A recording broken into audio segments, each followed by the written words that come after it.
Hey everybody, welcome to day 49 of the 60-day novel writing challenge, where we are going to be talking about writing toxic relationships. So if you haven't hit that subscribe button below, go ahead and click it now, and whatever it is you're drinking today, grab a cup, cozy up, and let's get to writing.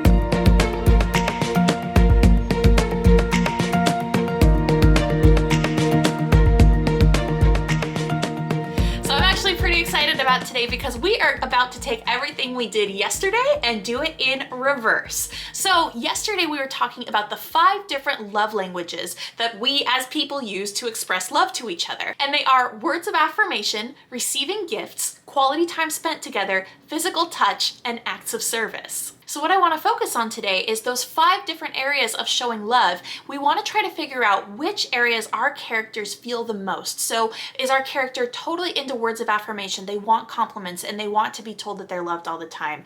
Or do they want physical touch? They just want somebody to be holding their hand and want to cuddle with them.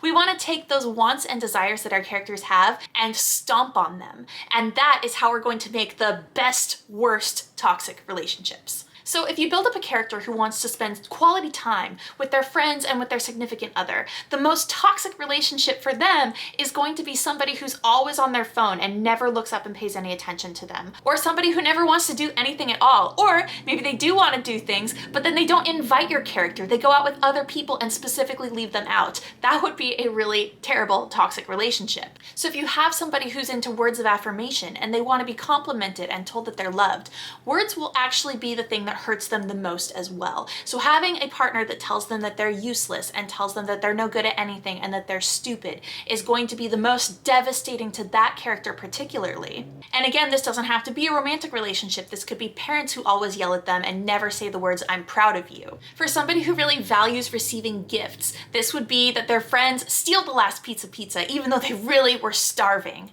But this would also be, I'm sure you've seen a movie where this happened, where like the absent father comes home for the first time in a long time and he brings the kids a treat and the kid is terribly allergic to it because the dad has literally no idea who the kid is. Or they bring them some sort of sports equipment for a sport they don't even play. They just don't even know who that kid is. That would be if that kid is really, really looking forward to that gift more than anything else. Not because they're materialistic or a brat, but just because that is how they want to receive love.